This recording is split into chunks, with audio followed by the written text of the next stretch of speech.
Rules Committee to order. Melvina, would you give invocation, please? Tado listo. Order galande hay ho jile heli ga handes ke atino ko hi. Nimna eske yon hido has to yukta ke hanole oswatli lo he jelegi skadu. Niho the jetni la jan ke has to gilon stane han. Father, we just thank you for this day. We just thank you for all your blessing, Lord. We just thank you for bringing us together again. And I ask you be with us, give us wisdom and knowledge for the betterment of Turkey Nation. Guide us and protect us. In your name we pray. Amen. Amen. Shelley, would you conduct roll call, please? Mike Shambaugh. Here. Johnny Kidwell. Here. Sasha Black Fox Qualls. Danny Callison. Here. Julia Coates. Here. Joe Deere. Mike Dobbins. Kevin Easley. Here. Lisa Hall. Here. Daryl Legg. Here. Dora Petskowski. Present. Cody Poindexter. Joshua Sam. Here. Melvina Shotpouch. E.O. Smith. Here. Condessa Teehee. Victoria Vasquez. We have a quorum. You've had a chance to look at the minutes. Could I have a motion? Second. We have a motion and a second to approve. All in favor? All opposed? Motion carries.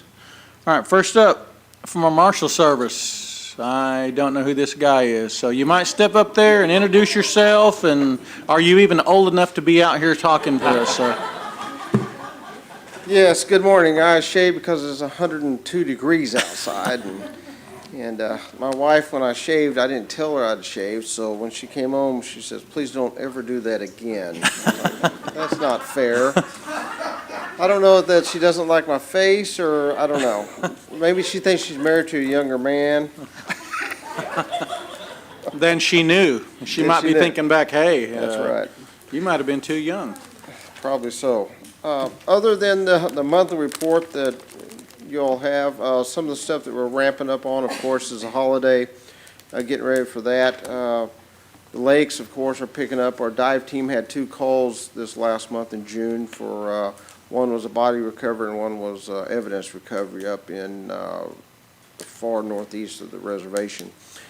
We've had another call for another dive on possible body that could be connected with several homicides, so we'll probably do that end of the month.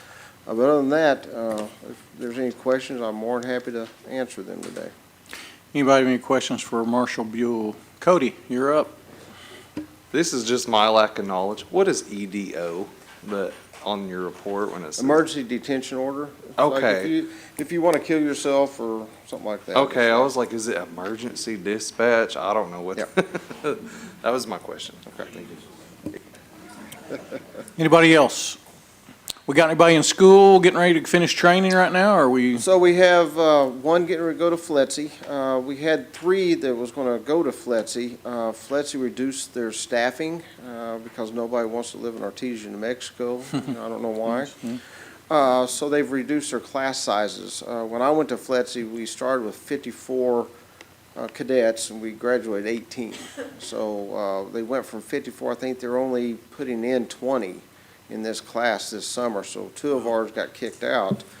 So one of ours is going. The other 2 will be attending CLEAT instead of FLETC. So. Okay. Anybody else? All right, thanks, sir. Oh, wait. Joe Deere. Real quick, how many marshals we up to?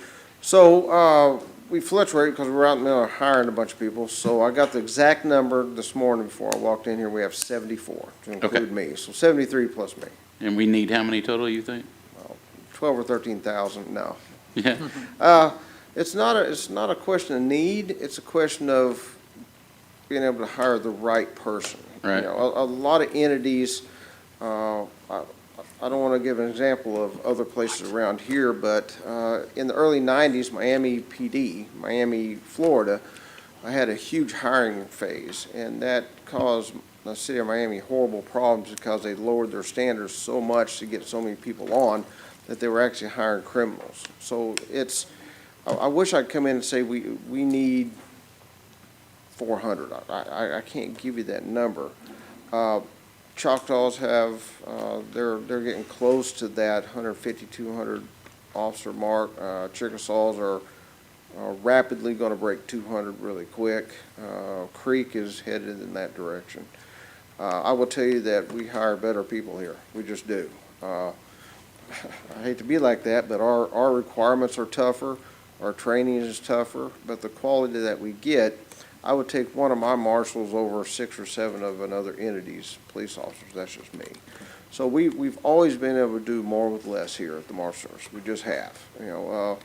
The Cherokee Nation has a pie, and you all control that pie.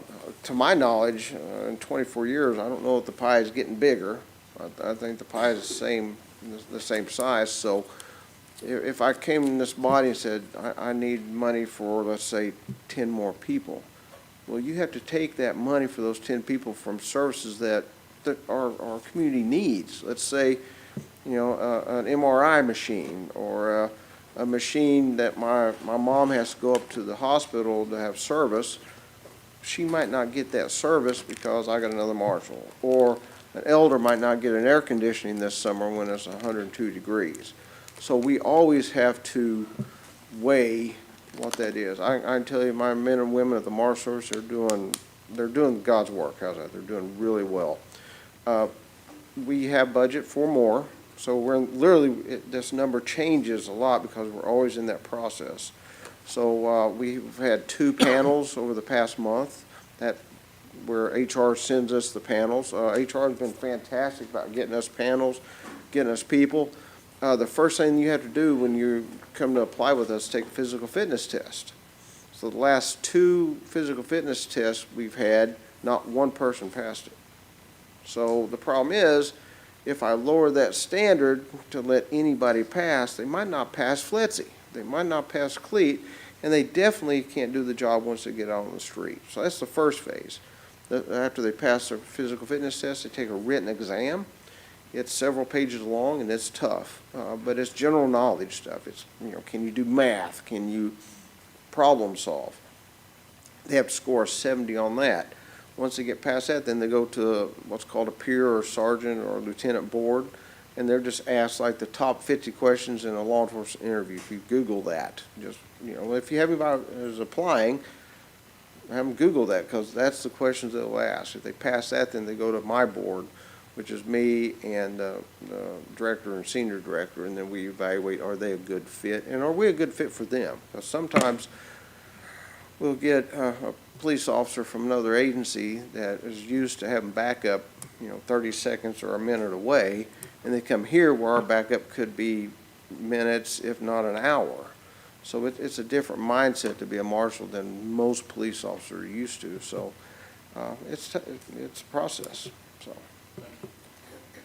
So how many marshals did you have pre-McGirt? 29. So that's. So we've expanded greatly. Councilman Callison. Yep. Marshal, does this count police officers as well, Cherokee Police, or? Special officers, no, it does not. So what special officers do is they do transports of prisoners, so doing that.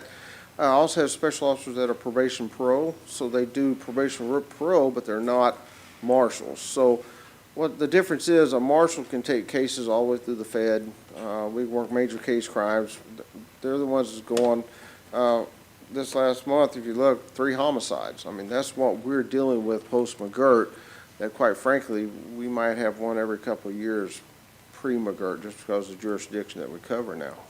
But they do all the stuff to allow marshals to be out on the street working cases. They'll do the prisoner transports, they'll do the security at the courts, they'll do probation parole, juvenile justice, probation parole, and people in juvenile justice hold my commission, but they hold my commission as a special officer.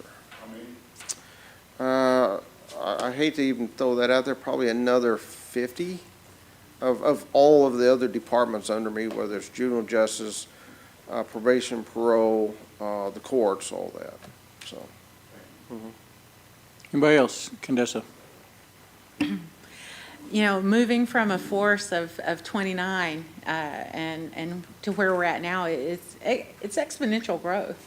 And I think that, maintaining a standard for the officers that you're hiring is incredibly important. So with the smaller force, I've always really thought of the Cherokee Nation Marshal Service as more community-oriented policing.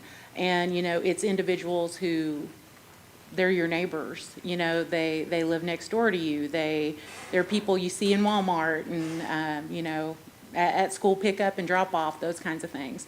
And so as the workforce expands, and, you know, obviously you are following Cherokee preference, but I assume that you're also bringing in individuals at this time who may not have such close ties to Cherokee communities. And I'm wondering if you and your department, the Marshal Service, are engaging in efforts at cultural education for some of those officers who may not have such strong ties as kind of that initial earlier group. Right. Well, first, you're right, we do Cherokee first, and it's first by a great amount. I believe in your community should represent what your community is, if that makes sense. It's always better to have Cherokees helping Cherokees, it just is. But you're right, take me for example, I'm Cherokee. I was born and raised in Tulsa, went to East Central High School, then went to Langston.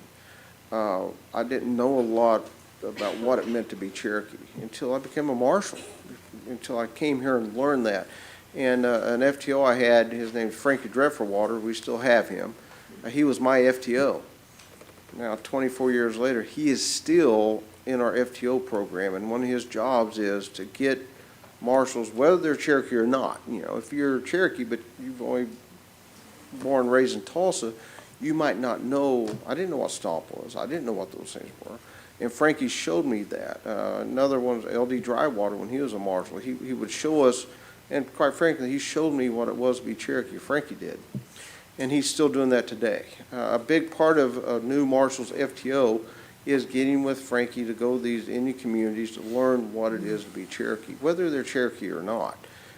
If they can learn that, if they can have an appreciation for that, I think it benefits the tribe. It benefits our community. So, yeah, we're actively involved in that. Wonderful. I had a suspicion that was the case, and I appreciate you confirming that because, you know, the community-oriented policing roots of the Marshal Service are incredibly important, and I'm glad to see you as the leader of the Marshal Service continuing to prioritize, and it's not just you.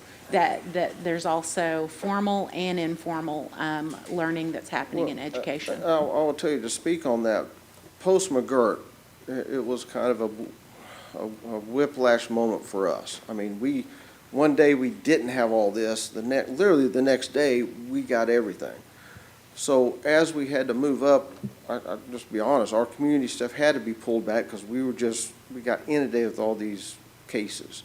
But now that we're where we're at, we're able to get back in those communities. We're able to get back in Kenwood and Bell and Stand and Cherry Tree and Watts and all those communities. And so now we can breathe a little bit now that we're at 74.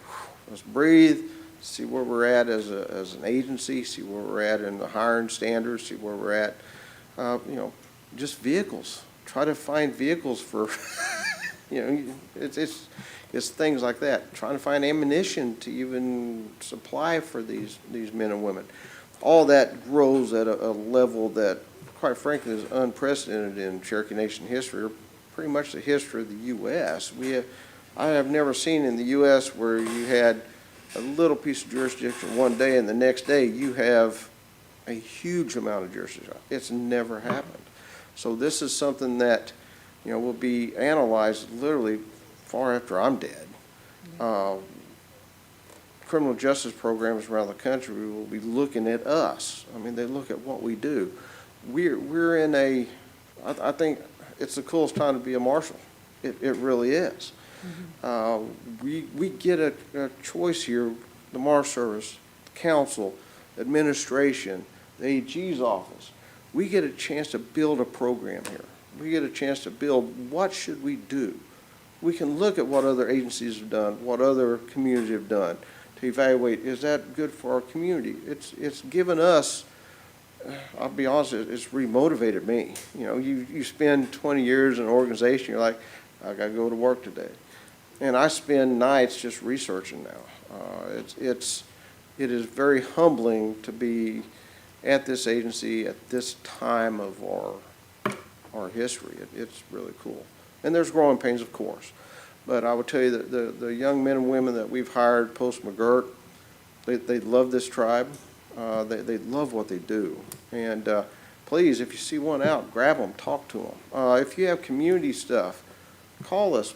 I'd love to have a marshal swing by and see you. I went to California. First time I went to a community meeting in California, really cool. I want to go to Washington, hopefully in August. So I'm going to try to get out there and expand what we can do. No, I have no jurisdiction in California. I have no jurisdiction in Washington. But our tribal men and women that are outside the reservation should also know what we do, should also know the history of the Marshal Service. You know, should understand what Wilma did when she recreated the law enforcement for this tribe. Yeah. And I think that's something that I can do now that I can breathe a little bit, and I have good staff that are moving this ship forward. It allows me to now, let's see what else we can do for our community, so. Wonderful. Well, it's great to hear about not just meeting expectations, but exceeding them. I appreciate it. Thank you. Thank you for the time, Chair. Anybody else? Cody? I'll keep this one short. You know, I had a unique situation at Bell last month. I won't even say it on camera because it was just weird. But I just wanted to, yeah. So I just wanted to extend my compliments to, I think it was Kyle Thompson. Yeah. Yeah, man, I called Joe Rainwater and they went right down there, checked it out, patrolled it, and they did great. And I just appreciate them doing that for me. So I just wanted to compliment them and their work. So thank you. Thank you. Anyone else? Thank you, Marshall. Thank you. Next up, from the Office of the Attorney General, Chad Harshaw. Good morning. Morning. As most of you all know, I think most of you were all there. We wrapped up another quarterly session of Intertribal Council hosted by the Cherokee Nation at the Hard Rock last week. Ever since, especially since McGirt, you know, these meetings are incredibly helpful, collaborating and coordinating with the other four of the five tribes, where we do so more today in our collective efforts in response to McGirt than maybe we ever have in the past. The primary thing I want to report on, which was a product of work at ITC over the past 2 years, is the wildlife management agreement that was executed between all five tribes. That's a good deal. This all came about shortly after the collapse of our hunting and fishing compact, where we retooled our code along with the Choctaw Nation and other tribes in response to the new regulatory scheme that we created in the post-McGirt world. The tribal council or leadership of the Intertribal Council of the five tribes issued a directive resolution for us to put together a work group and start the conversation of how we can work together, collaborate together, and ultimately get to a place of offering reciprocity with respect to how we license citizens within our respective reservation boundaries. Over the last 2 years, there's been working groups and legal team groups amongst the tribes that have met and ultimately produced this document that was approved. Now, on the technical side, of course, all of that credit and hard work goes to Secretary Justice and her staff, and the almost monthly meetings that they had for a period of years to really work out the technical details of how, mechanically this would operate and what the structure of it would be from a programmatic standpoint. But it has been a pleasure working with the other lawyers of the five tribes to put together this agreement that it's historic in my mind and a great example of collaboration at its finest amongst other tribes. And it also, of course, expands opportunities for tribal citizens to hunt and fish, which is great. And also, particularly for Cherokee Nation, who had a compact that offered similar opportunities for folks across the state that unfortunately wasn't renewed by the state of Oklahoma. So we're still rolling out that program. It's going to take some time, especially as we move into hunting season. But we look forward to the working with the other tribes and collaborating on this common shared interest and mission of hunting and fishing expansion across northeastern Oklahoma. And with that is my primary update, and if there's any questions. Well, I can tell you this, at the meeting, a lot of other tribal members from different tribes were excited about that. That was brought up, and that is a big deal. So everybody's happy. Yeah, it's a big step. Darrell? Yes, sir. Thank you. Chad, can somebody from your office send out an official statement on the city of Southall reached out. We have some Cherokee folks down there that don't think that they have to follow any city ordinances because of McGirt, but I know different, but can we get like an official statement from your office that I can post on Facebook or give to the city to read from? And this issue comes up from time to time, and I know, there's a lot of confusion out there as to, on some of these topics, but, we've been pretty clear and had meetings with communities all over northeastern Oklahoma, all within our reservation about how the rules apply. And so I think it'd be helpful if I could get some more details from you maybe after this meeting, and then we can talk about a response. The difficulty of giving legal advice as opposed to giving information for people to Sure. read and glean what they will out of it. Anybody else? What about our negotiations on our tags? Are we any farther? Are we stuck or what? The negotiations are ongoing. I think at this point in time, there's a lot of history with our compact that's been in place for this particular version for over a decade. And one of the things that I've communicated to the state of Oklahoma is we can't ignore that history. We have a structure that we've had in place for a long time it was a negotiated agreement between us and the state years ago for good reason. And, I understand the policies of the state's leadership have changed, but, the compact arrangement that we have is incredibly beneficial for all of the communities that are impacted by it. And so, I guess I could say the conversations are ongoing, but we do have a little bit of distance at the moment. I guess you could also say that if the compact changed, it could also, it's been very beneficial, but it could be very devastating. Sure. To a lot of people. So, and I think that has to be, hopefully they take that into consideration too. But, is anybody else? All right, thank you, sir. Thank you. Next up with Foya and GR, Gwen Terrapin. Good morning. It's good to see all of you today. morning. You should have a copy of my report, and I'll answer any questions you might have. Anybody have any questions for Gwen? All right, thank you, ma'am. Thank you. Next up from the Election Commission, Marcus Fears. Good morning. Morning. You guys have my report, and I'll be happy to answer any questions about that. There's a couple things that I wanted to hit on just that's not in my report. I had Shelley pass out a paper. It's just an update of the voting statistics that we had in this special election with absentee voting, early voting, election day voting, and then the total there. So if you have any questions, I'll be happy to answer that. Also, there's been some questions on election cost. We put in for our budget modification back earlier in the year, we put in for $241,000 and was approved for that. And we're still waiting on a couple numbers, but we're tentatively at $228,000 of that $241 is how much we've spent. The last thing that I have for you, everyone's asking about new maps, new lists and things like that. We've got our information sent to our vendor, and we spoke with them this morning, and they're about halfway through the counties. And so we don't have a drop dead date on when we'll get those, but they're about halfway done, and I'm hoping that we get those here pretty soon. Does anybody have any questions for Marcus? Candace? Well, and as we're talking about the redistricting and where, individuals are going to be in maybe voting in new areas now, or not voting in new areas, but they will, those boundary lines have shifted. I think it's highlighted here in your report, but I think it's important to actually also say here on camera for citizens that when you update your information in the Gadugi portal, it does not change your voter registration information. That's you correct. actually have to fill out an updated voter registration. That is correct. Yeah, that's probably one of the main phone calls we get.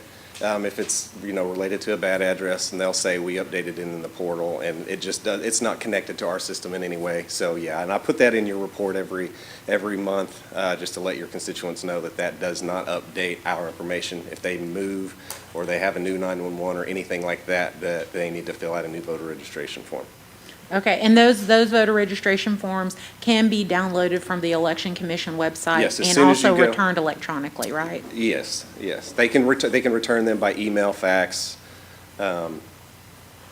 Yes. Okay. Or they could also, put a stamp on the envelope and sure mail it in. I also had a little bit of concern about the turnaround time for the runoff if one is necessary, that current timeline.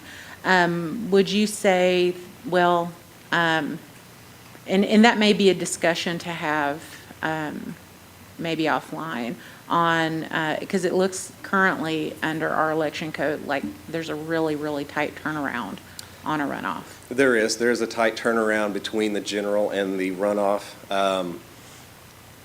One thing that I think is sometimes forgotten whenever we're looking at the timeline in between is the appeals period. And that time, we have a few weeks in there that we can't really do a whole lot until those appeals periods are done. So we can't just immediately start sending out, absentees for the runoff and doing those things. So yeah, it was a tight turnaround this last time. Okay, well, that may be something that this body should take into consideration when we're taking a look at the election code. I appreciate the time, and thank you for the time, Chair. Anybody else? EO? Just planning, looking around, you think there'll be more polling places with the new map? There's potential to have more polling locations with this new map. We don't know until we get the numbers in exactly where those are going to be, but there is some potential we could have to add. Anybody else? Thank you, Marcus. Thank you. All right, next up from the Tax Commission, Sharon Swepston. Good morning. Hey, Sharon. You have my report, just a couple of things. We're at .91, almost 1% over where we were year-to-date last year at this time, and that's through May on this report. And then for revenue and taxation, we're about 1.5% more than what we were at this time last year. And if you have any questions, I will try to answer them. Does anybody have any questions for Sharon? I see none. Thank you. Uh-huh. From Self-Governance, Shauna Miles. And here comes Tara Lee.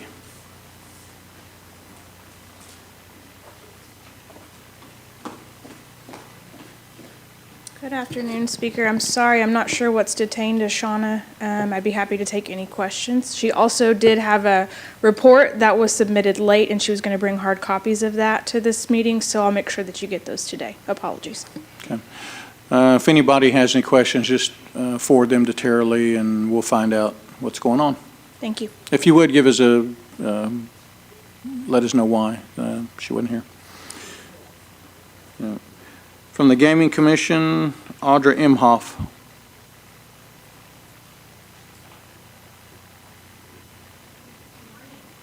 Morning.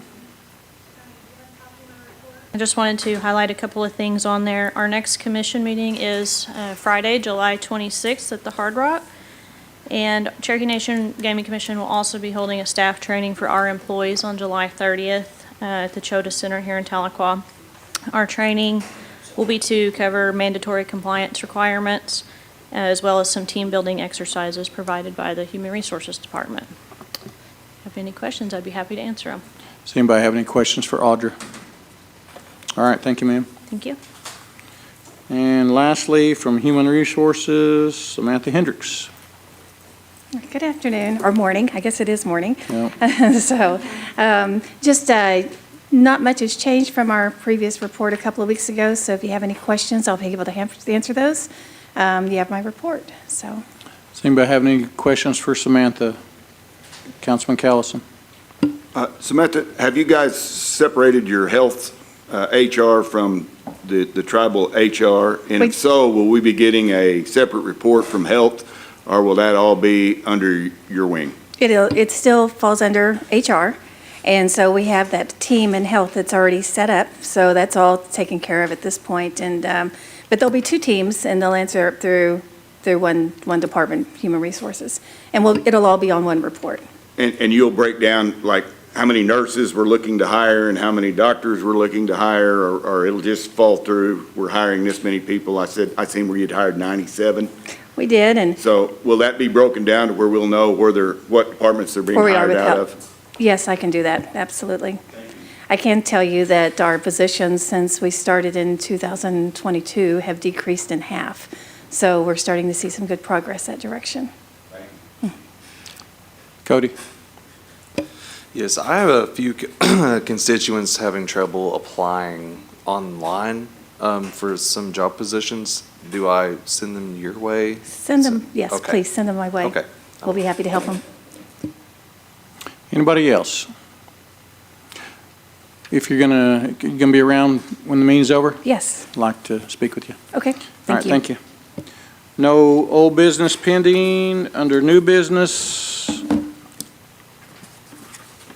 Maybe. Okay, number one, Councilman Kidwell, would you take that, please? Sure will, Chair. Thank you.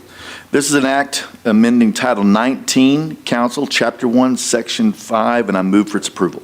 Second. We have a motion and a second. Is there any discussion? I see none. All in favor? All opposed? Motion carries. Number two, Dora, would you take that, please? An act amending Title 40 of the Cherokee Nation Code annotated and declaring an emergency, and I put that in the form of a motion.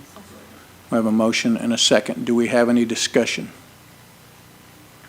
I see none. All in favor? Aye. All opposed? All right, I think Ashana has just shown up. Come on up. I know we're out of order, but come on.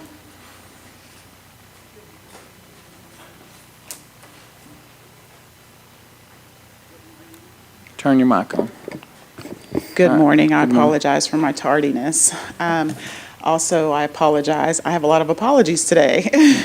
I definitely need to just pass my report around. I was negligent in getting it on time, so I apologize. So definitely want to leave a one-pager for everyone, but as always, I welcome any questions you have. Thank you so much.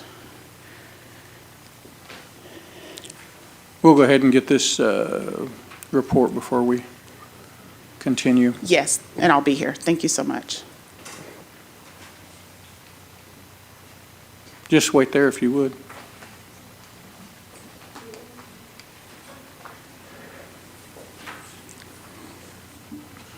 And really, my report is just general. It definitely just kind of gives you an update of what self-governance has, where we've been attending and what we're working on. Just a couple of things in there. We're talking about CSC within self-governance and IHS, but also just updating you on Public Law 102477. I know that may be just a little bit foreign for some of you all, but basically where we're integrating some of our grants together to make it easy for our citizens to receive services.